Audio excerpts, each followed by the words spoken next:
The Dragon of the Lost Sea. Unfortunately, there is one really big issue with this book. It's not an Audible book. It's called The Dragon of the Lost Sea by Laurence Yep. And I was looking all over the place for a hardcover. But the hardcover on Amazon is worth $1,000. Close to it. 900 and probably something 99 cents. Almost $1,000. Paperback is only 10. I can do the paperback. But the paperback is in limited supply. And there was no Kindle version. I love Audible books. I've been waiting for this to come out in Audible books for many, many, many, many years. Many years. Mr. Yip has made other wonderful books. They're in Audible, and they are wonderful. And I have them. But to be honest, this is my favorite series of his. I sent letters to the to Harbor Trophy, the publishers, and naturally, I'm just a guy on YouTube. I got a small channel. They didn't get back to me, so that's okay. I tried to find, I looked for Mr. Yep on social media, and I was going to try to message him. Man's probably very busy, and I hope he's doing well. This series is so wonderful. I do audiobooks, but I don't like listening to myself. But I would like to see this in Audible book, Mr. Yep. I would really like to. And even if it's not me, I would buy the whole series in Audible.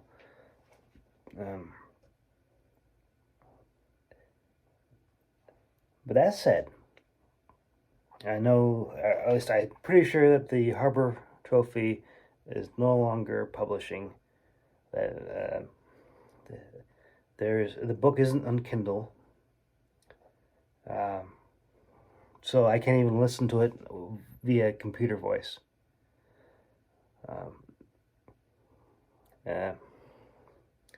So I think that's a really big disservice for the publishers. I don't think they're planning long term to keeping the series around. I would love to read this book, and I'd love to share it with my children, and I would love for the story to live on. And this book should be continued, and so Mr. Yep, thank you for all your hard work and great books. I would love to see this book continued, and I'll leave this inquiry, this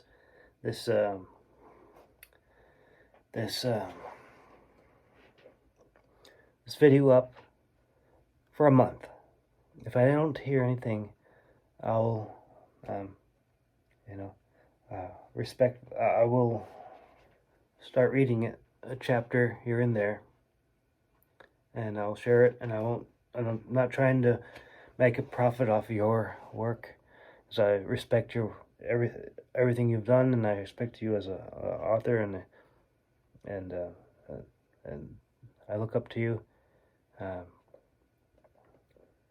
So if there's ever a problem, I will take it down. But I would love to share this. But if that's a problem, I understand. I'll take it down, and I'll keep my recordings for myself and for my children, and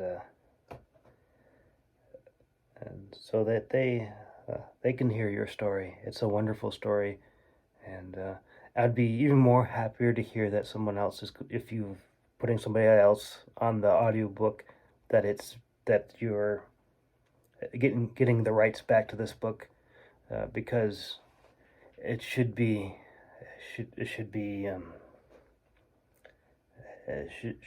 accessible. It's a wonderful story. You've inspired me to write, and you've inspired me so much. So I hope this isn't viewed as disrespect. Because I love your stuff. I love your writing, and this series was my favorite series. I read it over and over again when I was a youngin' in the library, and I hope other people get to have that same experience, and people that are sick, that maybe they can't, don't have the energy to read or just can't see. I hope they hear your story. It's a wonderful story. It is The Dragon of the Lost Sea by Laurence Yep. And if you'd like to see or listen, or both, I do audiobooks, and my last one, like I said, is Founder's Keep. It has dragons, magic, great fun project, and I made it during lockdowns, and it is on YouTube. And if you would like to listen to it, there'll be a link down below. And if you would like to see Mr. Laurence Yep, see his novel in a movie, an Audible book, or to see it come back in print and be on Kindle, and if you're familiar with him, like the video, comment below. You can make an impact. You as an individual can make an impact, and it will encourage the content that I produce, and what the world sees. If maybe an independent film company will be interested in this, maybe Hollywood will be interested, maybe Disney, but this is a wonderful story. It should be continued, and so just don't like it. It's more than just me, because I can do this, but I hope somebody else does, because I know somebody else can do it better than I can. But if I do read it, it won't be for me. It will be for the story, for the world, for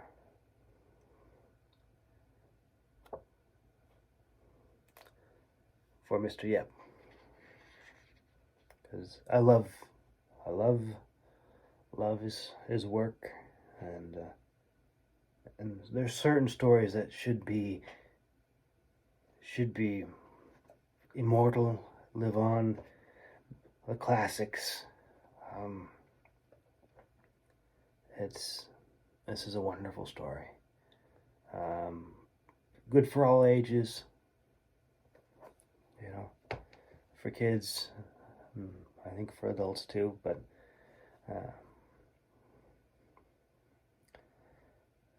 it needs to live on. It needs to be one of those books, like Aladdin, like The Hobbit. It is that good, in my opinion. The world building is so amazing. There's so much detail in that book, and it has really inspired me. So, Mr. Yep, I hope I've not offended you at all. I love your work, and I'll leave my email. So if you do see this, I know you're a busy guy. You can, email me, and and if you got somebody else already doing the audiobook, that'd be wonderful. That'd be so wonderful. I would, if there's a pre-order, sign me up. I'd pre-order the whole thing. Love your work, and if and if you can re get this and republish it, that would be cool too. Because I would love to get a hard copy. Love to get a hard copy, and I would, I would love this story, and yeah.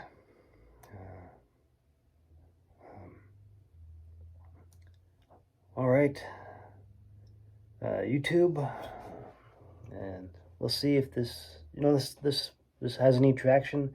And like I said, you in the audience, you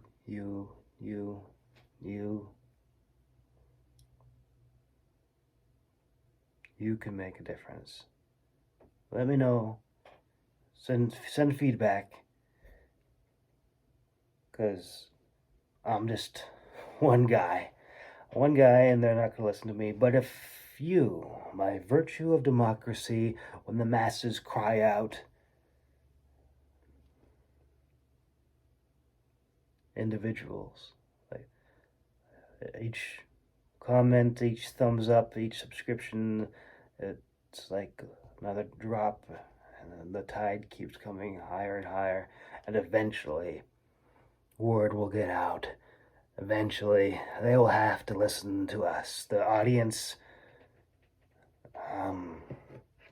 and I don't know if I'm the only one out there, but this is my request, that this book is made into an audible book, that is put into Kindle, that is possibly even a movie. It is a wonderful book, and thank you again, Mr. Yep, and thank you to the audience who do say, who speak out and put your comments below. What do you think? Would you like to hear it? I would really like to hear it, and even if no one else will do it, I will. And so someone else that has a voice that wants to read it, I'll love to listen to you, because I love this book so much.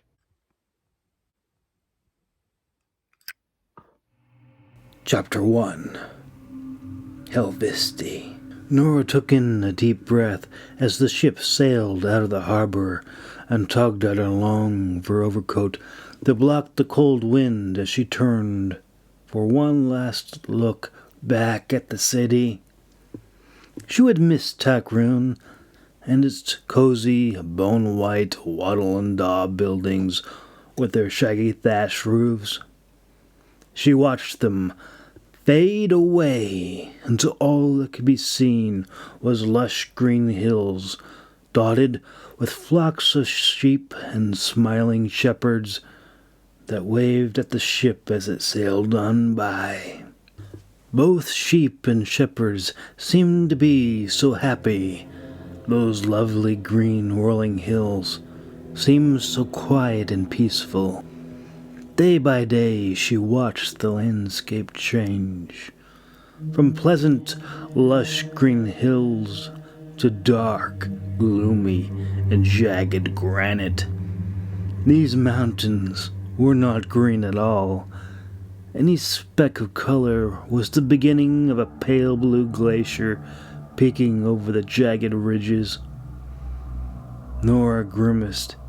Even the pine trees near the shoreline seemed more black than green.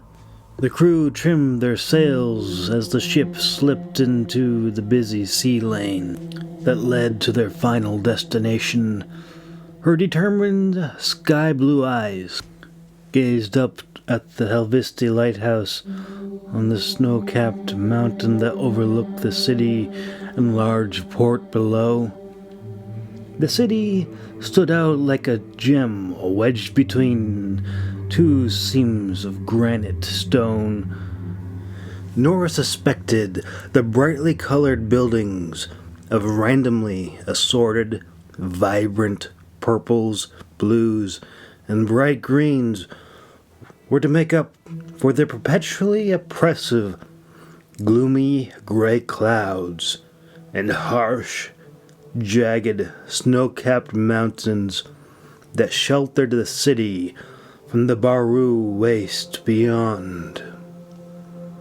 Nora dipped her chilled nose beneath her red scarf. She was glad Vila had gotten it for her.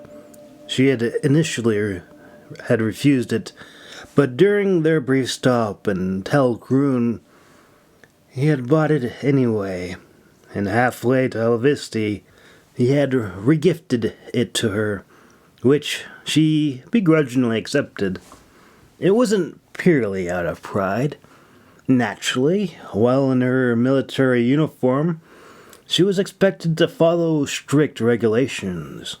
A bright red scarf, no matter if it was the finest, warmest, and softest Talcaroon wool in all of man, it did not match her green military dress uniform.